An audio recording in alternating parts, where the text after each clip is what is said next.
ગોરે ના ગોરાય અંગ માથે પીટી રે ચોળાવજો.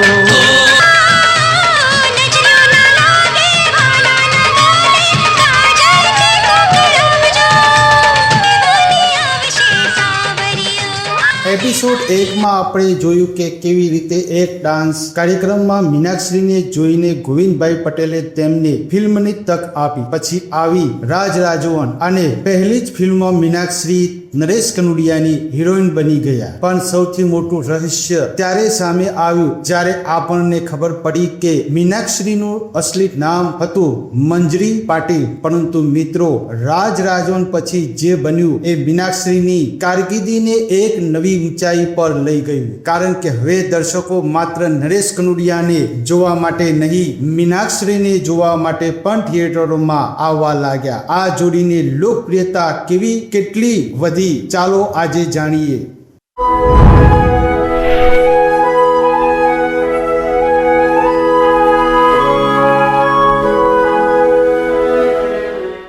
નમસ્કાર મિત્રો, રાજ રાજવન પછી મીનાક્ષરી માટે ગુજરાતી ફિલ્મોમાં દરવાજા ખોલવા લાગ્યા. તેમણે નરેશ કનોડિયા સાથે અનેક ફિલ્મોમાં કામ કર્યું. સાથિયા પુરાવો હો રાજ, ખોડિયાલ છે જોગ માયા, પ્રીત પાંગરે ચોરી ચોરી, ઢઢિયારી રાત, હાલો આપણા મલકમાં. આ ફિલ્મોએ મીનાક્ષરીને ઓળખને વધુ મજબૂત બનાવી. એક ફિલ્મથી શરૂ થયેલી જોડી હવે અનેક ફિલ્મોમાં જોવા મળતી હતી. પણ મિત્રો, સવાલ એ છે કે આ જોડી લોકોને આટલી ગમતી કેમ હતી? તેના ઘણા કારણો હતા. નરેશ કનોડિયા પહેલેથી જ ગુજરાતી સિનેમાના મોટા સ્ટાર હતા અને મીનાક્ષરીનો ચહેરો, તેમની અભિનયની સરળતા અને પડદા પરનો નિર્દોષ અંદાજ નરેશ કનોડિયાની લોકપ્રિય છબી સાથે સારી રીતે જોડાઈ ગયો. એટલે દર્શકોને બંનેને જોવાનું ગમતું. ફિલ્મના ગીતોમાં હોય કે રોમાન્ટિક દ્રશ્યોમાં હોય, એક પછી પારિવારિક દ્રશ્યોમાં બંનેની જોડી દર્શકોને યાદ રહી ગઈ. અને પછી આવી ઢઢિયારી રાત, પ્રીત પાંગરે ચોરી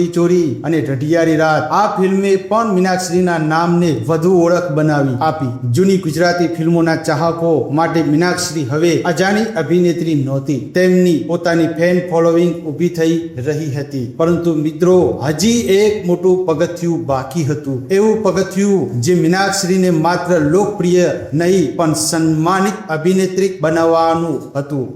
એ ફિલ્મ હતી હાલો આપણા મલકમાં. આ ફિલ્મ મીનાક્ષરીની કારકિર્દીમાં ખાસ સ્થાન ધરાવે છે. ફિલ્મમાં તેમના અભિનયની નોંધ લેવામાં આવી. આ ફિલ્મ માટે તેમને ગુજરાત સરકાર તરફથી શ્રેષ્ઠ અભિનેત્રીનું સન્માન મળ્યું હતું. મિત્રો, આ ક્ષણ મીનાક્ષરી માટે ખૂબ મહત્વની હતી. કારણ કે હવે તેમની ઓળખ માત્ર સુંદર હિરોઈન એટલી જ રહી નહોતી, હવે તેમના અભિનયને પણ ઓળખ મળી રહી હતી. પરંતુ મીનાક્ષરીની ફિલ્મી સફર અહીં અટકી નહીં. તેમને તારે મારે પ્રીત છે, ગોરી નહીં રે જાવું, તારી ચુંદરી, એકવાર પીને મળવા આવજે, પરણાવો અને ઠાકોર નંબર 1 જેવી ફિલ્મોમાં પણ કામ કર્યું. તેમણે અલગ અલગ પ્રકારના પાત્રો ભજવ્યા. આથી મીનાક્ષરીની ફિલ્મી સફર માત્ર એક જોડી પૂરતી સીમિત રહી નહીં, તેમને પોતાની અલગ ઓળખ બનાવી. અને આ સમય દરમિયાન ગુજરાતી ફિલ્મોમાં ઘણા દિગ્ગજ કલાકારો સાથે પણ કામ કરવાની તક મળી. રમેશ મહેતા જેવા કોમેડી કલાકારો હોય, મણિરાજ બારોટ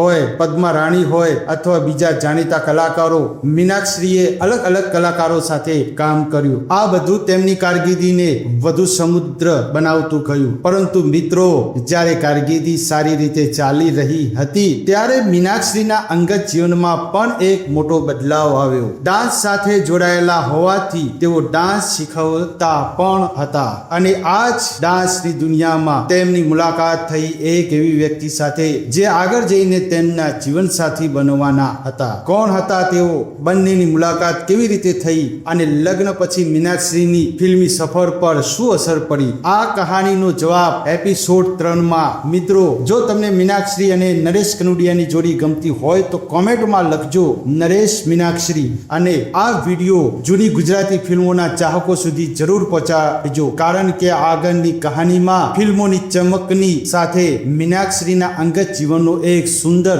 અધ્યાય પણ ખોલવાનો છે. હું છું વોઇસ આર્ટિસ્ટ રીતેશ કુમાર. ફરી મળીશું એપિસોડ 3 માં. ત્યાર સુધી જય માતાજી.